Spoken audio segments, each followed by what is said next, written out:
This video is brought to you by Revolut. In 1977, a young man was lying lifeless on a hospital bed, officially pronounced dead by doctors. 30 minutes pass and suddenly, against all odds, he wakes up. The man was 22-year-old Tsuruhiko Kyuchi, and when he opened his eyes, he told an incredible story. He claimed that he had left his body, journeyed to another realm, discovered the secrets of our universe, and even traveled through time. But more importantly, he managed to bring back proof that this whole experience was real. Nani? Today we're talking about the story of Tsuruhiko's phenomenal near-death experiences that shook the entire country of Japan and made people question the true reality of our universe. Woo! Very juicy topic. Let's dive right into this episode. Like I said, it's gonna be juicy. Hello? Hello, Sushii. Yeah? Remember when we went to Japan to explore the underground cave? After that, we went to an antique store and we bought 2 antique toys with my money. Oh, right. Let me transfer you the money now. You're a Revolut user too, right? Yes, transfer me now. I need to buy Overwatch skins.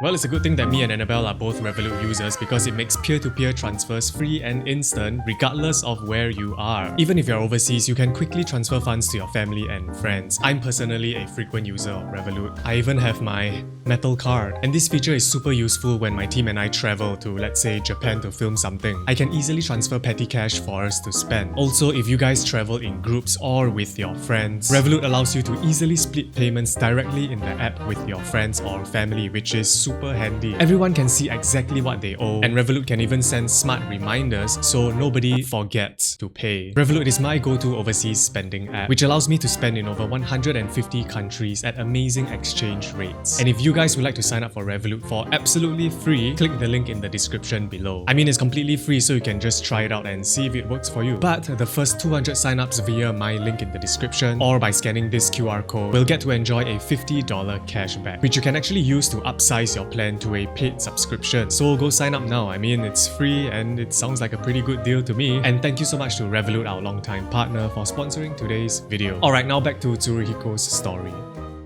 Tsuruhiko wasn't just anyone. He was a respected figure in Japanese astronomy, and yes, I say was, because Tsuruhiko unfortunately passed away last year on December 2024. He was 70 years old. But his legacy still lingers. He was actually a prolific comet hunter who discovered 4 comets and even named one after himself. What an honor to do that. I too would like to name a comet after myself. Hey, that's the sneaky comet. Look at that. In 1992, he famously rediscovered Comet Swift-Tuttle, a comet that hadn't been seen for over a century. Swift-Tuttle, that's a very cute comet name. I think Sneaky Comet sounds way nicer. He should have named it that. And remember, hunting comets is an extremely challenging feat. It's very difficult to look at these tiny dots in the sky through a telescope. It's a very, very challenging feat. So he definitely knows what he's doing, and he's a very scientific guy. And the reason I'm telling you this is because Kyuchi wasn't a typical conspiracy theorist. He was a grounded, data-driven guy, an officer in Japan's Air Self-Defense Force, and later on, a lecturer, which makes the next part of his story even more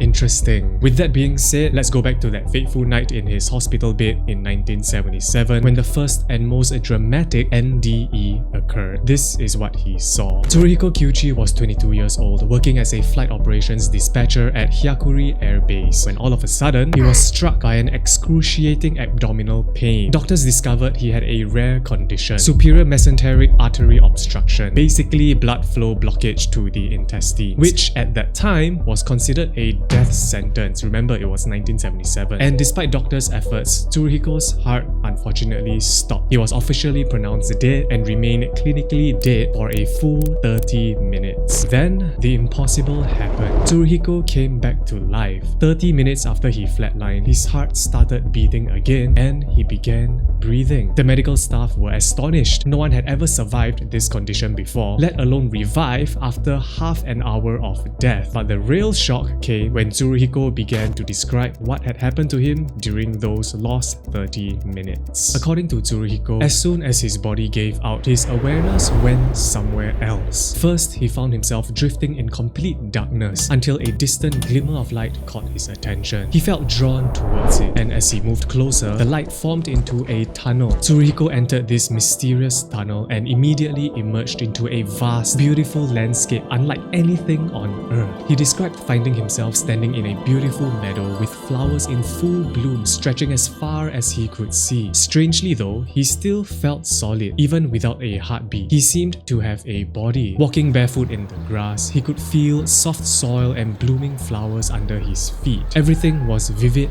and serene. Wandering in this otherworldly field, Kyuji came upon a wide river where conveniently a small boat waited on the shore. He intuitively got in and began paddling across using his hands since there were no oars. Strange that there were no oars. I would have dreamed of an oar if I were him. After paddling for some time, he reached the opposite bank of that shore where 5 strangers awaited him. One was a woman who stepped forward and asked, "Why are you here?" Tsuruhiko was stunned. I mean, he honestly didn't know where here was in the first place, let alone know why he was there. The woman didn't explain immediately. Instead, she led him towards a towering mountain nearby, with the other 4 strangers following behind them silently. As they ascended the mountain, Tsuruhiko suddenly realized something that made his heart leap. The 4 silent strangers were actually his relatives, family members who had died years before. So he had recognized his own grandparents and a cousin among them, and the woman who guided him also revealed her identity. She was Tsuruhiko's aunt, whom he had never met before, as she had died shortly after he was born. What a great giant reunion, yay! But I find it weird that he could even conjure up an image of an aunt he had never met before. So was he really in the spirit realm? In a flash, he found himself back in his hospital bed, back in his physical body, but he was still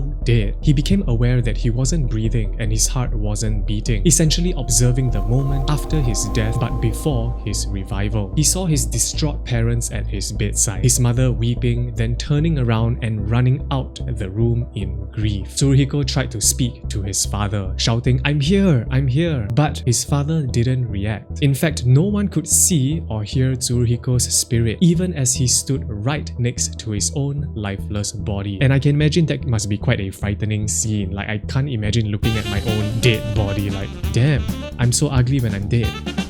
But what happens next is something rather extraordinary. Wondering where his mother had gone, Tsuruhiko merely thought about her and instantly he was right beside her. In the blink of an eye, he found himself transported out of the hospital room and standing beside his mother, who was down the hallway making a phone call. She was calling his sisters to break the terrible news of his death to them. He overheard his mother telling his sisters that he had passed away, and naturally, his sisters were shocked. But the moment Tsuruhiko thought about his sisters and what they must be feeling, he suddenly found himself inside the car with them. So he could basically teleport wherever he wanted to simply by thinking about it. He later described that he was literally sitting between his 2 sisters in the back seat, listening to their emotional conversation about him. And here's the shocking thing. After Tsuruhiko miraculously revived, he recounted exactly what his sisters had been saying in that car, and they were dumbfounded. Like, how could he have known he was supposed to be dead? In fact, his account was accurate to the word. So there was no way that he could have known those details unless somehow his consciousness truly had been there with them while his body lay dead in the hospital. I mean, if this is true, it's groundbreaking, man, and it reminds me a lot of astral projection. I guess this is something like astral projection as well. But instead of consciously doing it, Tsuruhiko had to,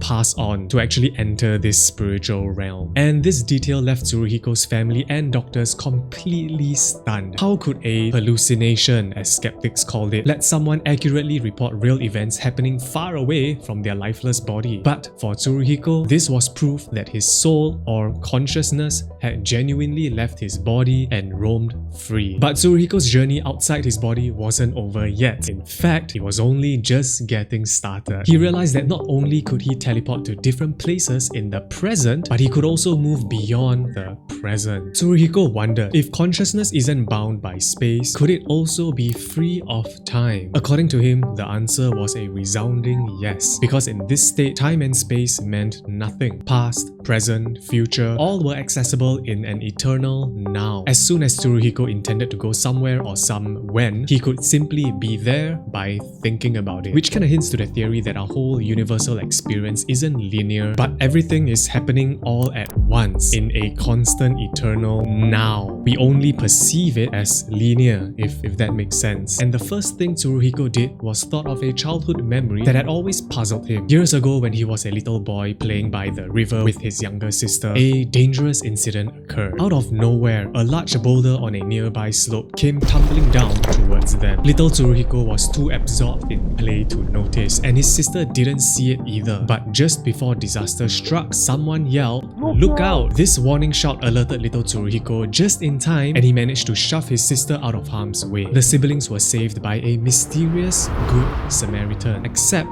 when they looked around, no one was there. Young Tsuruhiko could never figure out who had saved his and his sister's lives that day. So he wanted to travel back in time to actually find out. Now, during his near-death experience, Tsuruhiko returned to that very day. In an instant, he was standing by the riverbank, watching his younger self and sister playing. Then, he saw the boulder beginning to break loose. Instinctively, he yelled out, "Look out!" the exact words he remembered hearing as a child. And, sure enough, his past self looked up, saw the imminent danger, and pushed his sister away, saving her from a tragedy. In that moment, Tsuruhiko finally realized the truth that he himself had been the Good Samaritan who shouted the warning all those years ago. I know that sounds like a plot for a movie, man.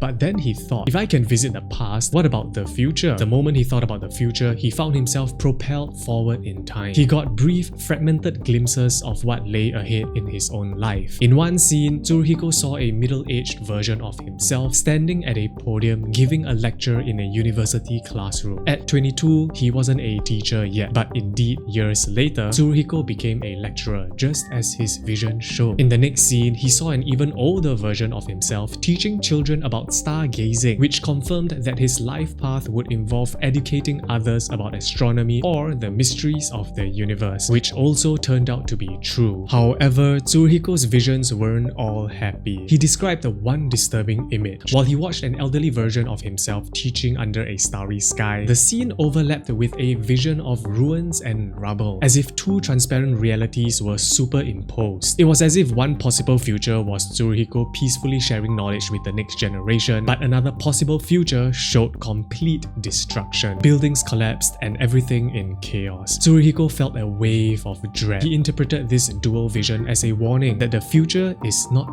fixed. Humanity might have two paths, one where we prosper and pass on wisdom, and another where we destroy our own world and face ruin. And in that moment, he snapped back into ordinary reality, back into his physical body, which was now alive again in the hospital. His first near-death adventure was over. But decades later, he would face death again, and this time, he was determined to push his otherworldly explorations even further. For the next 30 years, Tsuruhiko lived a normal life. He left the military, continued his passion for astronomy, and began sharing his story through books and talks. However, in July 2007, he led an expedition to Shanghai, China, to observe a solar eclipse. But during this trip, disaster struck. Tsuruhiko was struck with a severe case of stomach perforation, a life-threatening gastrointestinal rupture, and he had to undergo emergency surgery in a Chinese hospital. As surgeons operated, Tsuruhiko's condition took a dire turn. He began to bleed internally, his blood pressure plummeted, and once again, Tsuruhiko flatlined. And just like before, Tsuruhiko's consciousness slipped free of his body. He found himself back in that boundary-defying state he remembered from 30 years before. Only this time, he had a plan. Tsuruhiko had often reflected on his first near-death experience and how fantastical it all sounded. Even though he had shared his experiences widely, there was always the nagging question: was it real in any sense, or just an elaborate hallucination? Skepticism from others and perhaps a bit of his own scientific skepticism pushed him to consider how one might prove that a near-death experience was more than just a dream. But now, faced with a second trip into the beyond, Tsuruhiko decided to attempt something bold. He would try to leave physical evidence of his otherworldly journey. During his 2007 NDE, he decided to travel back 500 years into the past, to the late 16th century in Japan. In that era, a particular Shinto shrine known as Tosa Shrine in Kochi Prefecture was under construction. Tsuruhiko had learned about this shrine in his studies. Once there, Tsuruhiko found that he could even influence living people. He claimed that he had managed to gently control one of the carpenters working on the shrine construction to write a simple word on one of the wooden pillars of the shrine. The word he he wrote was Tsuru, which is the first part of Tsuruhiko's name, and it also means crane in Japanese. Basically, he graffitied his own name onto the shrine 400 years in the past as proof of his time travel, which I have to say is a pretty smart thing to do to prove that this whole experience was real. But the question is, did anyone actually find this inscription? Well, fast forward to the present in 2007, Tsuruhiko survived the surgery and recovered from his brush with death for the second time. And true to his plan, as soon as he was able to, he made a pilgrimage to Tosa Shrine. With a mixture of anticipation and anxiety, he searched the old wooden pillars of the ancient shrine building. And then, just as he had hoped, he found it, a pillar bearing a faded inscription of the hiragana character Tsuru. The writing was old, barely visible, but still legible centuries later. It was exactly where and what Tsuruhiko remembered leaving during his out-of-body journey. And if that weren't astonishing enough, the shrine's head priest also showed Tsuruhiko a curious entry in the temple's historical records. According to the documents from the time the shrine was built, the clergy back then were baffled when the word Tsuru mysteriously appeared on a pillar one night, seemingly written by an unseen force. The records noted that this inexplicable graffiti caused a stir within the community. People at the time believed it might be a message from the gods, since Tsuru or crane could have a symbolic meaning. And you can imagine how validating and mind-boggling this must have been for Tsuruhiko. Here was potentially physical evidence that his consciousness really had ventured beyond his body and beyond time. And he must have felt incredible, man. Like, finally, there's proof that what I experienced was real and not just a hallucination. It's worth noting that cases of near-death experiences with verifiable evidence are extremely rare. Tsuruhiko's Tosa Shrine inscription is one of the most striking claims of evidence in the NDE literature, and if true, it challenges everything we know about physics and consciousness. But his adventure wasn't over. With this success in hand, Tsuruhiko's spirit only grew. He thought, why stop at a 400-year-old shrine? He had a limitless passport to anywhere in time. So while he still had the chance, Tsuruhiko decided to tackle some of the biggest mysteries of human history, like the creation of our universe. By now, Tsuruhiko felt that there must be a purpose to his otherworldly abilities. I mean, not everyone is as fortunate as him to have this many recurring NDEs. Perhaps fortunate isn't the right word. I mean, he did have to die twice. But instead of just sightseeing, he wanted to use this ability to answer profound questions that have puzzled mankind. One such mystery is the legend of the Great Flood. So in countless myths and ancient texts found all around the world, the literature often discuss a great cataclysmic flood that occurred around 13,000 years ago. So Tsuruhiko wanted to find out, did such a flood actually happen in prehistory? And if so, what caused it? He allegedly projected himself to about 13,000 years in the past, at the end of the last ice age, and what he saw changed his view on the current understanding of our Earth. Tsuruhiko claims that the entire Earth was indeed flooded, with water covering virtually all land. He then searched for the cause of this flood, moving his consciousness to a point just above Earth, and that's when he saw a comet passing near Earth around that time. According to Tsuruhiko, this comet's gravity was so strong that it literally pulled the ice off Earth's polar regions and ice caps, drawing vast amounts of ice and water up into the atmosphere. And as the comet moved away, all that water it yanked up fell back down as a giant rainfall. Now, I'm not a scientist, so I don't actually know if this is possible, but I do know that our tides are affected by the moon's closeness to Earth, so I guess that makes sense, but let me know what you guys think. And almost immediately, global sea level rose by about 2,000 meters, submerging the entire planet underwater. And I have to say 2,000 meters is really high. But hey, we're talking about a giant cataclysmic flood, so it had to be cataclysmic, and 2,000 meters is cataclysmic. In Tsuruhiko's account, this was the true Great Flood that spawned legends of biblical proportions, just like the tale of Noah's Ark. But it gets far stranger. So he claims that in 15,000 BC, Earth was home to an advanced civilization. He said that Earth was home to a race of intelligent beings from at Atlantis. And not only were these Atlanteans advanced, they had some rather jaw-dropping practices too. For one, Tsuruhiko says that dinosaurs still existed at that time, and the Atlanteans had domesticated them for labor use and transportation. Nice. I wonder what it would be like to ride a Triceratops to work, or maybe take my girlfriend flying on a pterodactyl date. But yes, this claim is probably the most shocking one to me, because 15,000 years ago is extremely recent for dinosaurs to still be around, compared to the 66 million years ago in mainstream science. According to Tsuruhiko, when this great flood came, this advanced Atlantean society foresaw the destruction and took drastic measures. The majority of the people left Earth in spacecrafts before the waters hit. Tsuruhiko specifically mentions Venus as a destination for these survivors, and those who couldn't escape perished or went into hiding. Oh my god, I think they're hiding under Mount Kailash. But yes, we talked about Atlanteans being found in Mount Kailash in my previous video, so go check it out. And yes, Tsuruhiko is proposing an extraordinary narrative. Even many open-minded folks like myself found this part very hard to swallow. But we'll discuss skepticism in a moment. First, let's finish Tsuruhiko's journey, because he had one final burning question. What about the origin of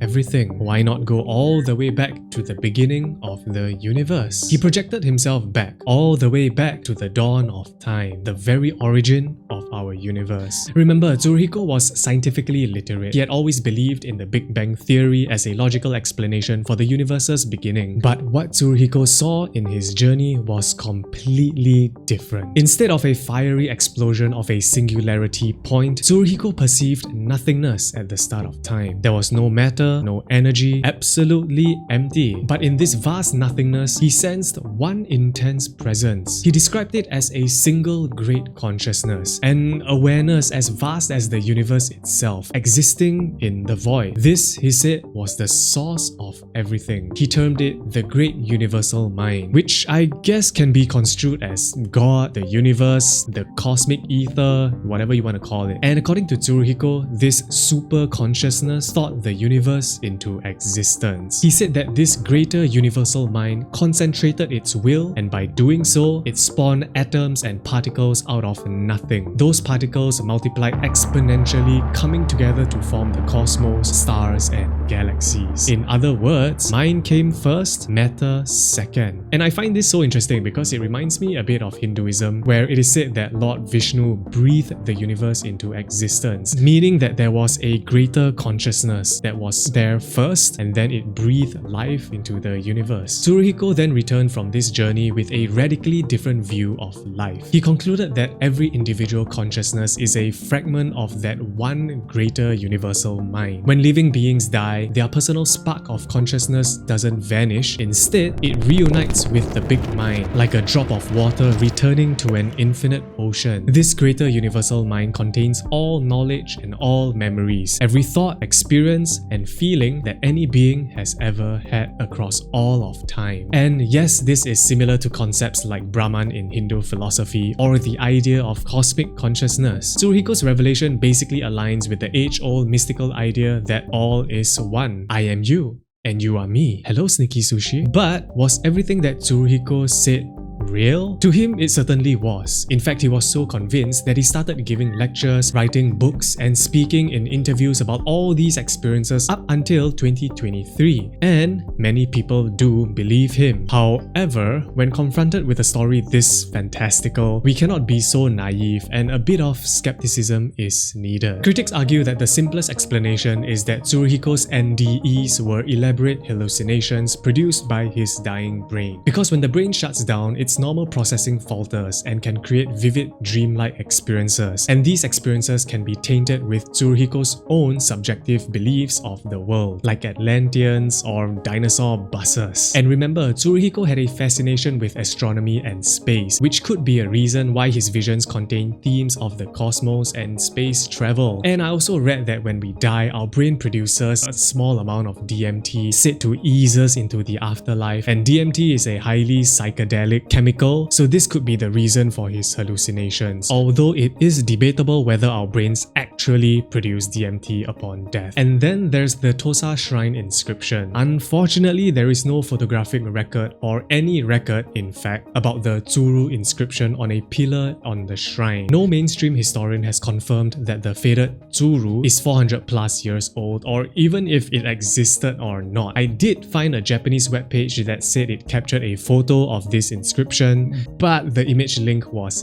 dead. Okay, hold on guys, so my editor actually found this photo of the exact inscription that Tsuruhiko made and found at the Tosa Shrine pillar. It's quite a blurry photo and we can't really see the inscription, also it hasn't been officially verified, so I'm not so sure what to make of this photo. But I do think it is very important because here he is actually at Tosa Shrine verifying his claims, so it is a very important photo. But whether it's real or not, I'll let you guys decide. And then I found another website that said they inquired about this inscription with a priest at Tosa Shrine, and the priest said that no such pillar ever existed and no official temple records said anything about this. Even his claims about witnessing his sister's conversation in the car, I couldn't find any interviews or records of his sisters actually confirming Tsuruhiko's story. His theory about a great flood 13,000 years ago does coincide with the Younger Dryas impact theory though, but he could have learned this beforehand. So, was Tsuruhiko lying? Honestly, probably not. People who knew him said he was sincere. He definitely believed what he experienced, but unfortunately, sincerity doesn't equate to accuracy. It is a very fascinating near-death experience, probably the best I've ever heard so far, and I resonate with a lot of the concepts he proposed, like the great universal mind. Perhaps he really did have an out-of-body experience, and he really did witness the real creation of our universe. I'm open to the idea, but his story has holes in it too. And as the saying goes, extraordinary claims require extraordinary evidence. Do you think it's real? And thank you so much for watching. I hope you guys enjoyed today's video. If you did, consider subscribing and liking this video. It really helps the channel out. And thank you to Revolut for sponsoring today's video, and I'll see you guys very soon.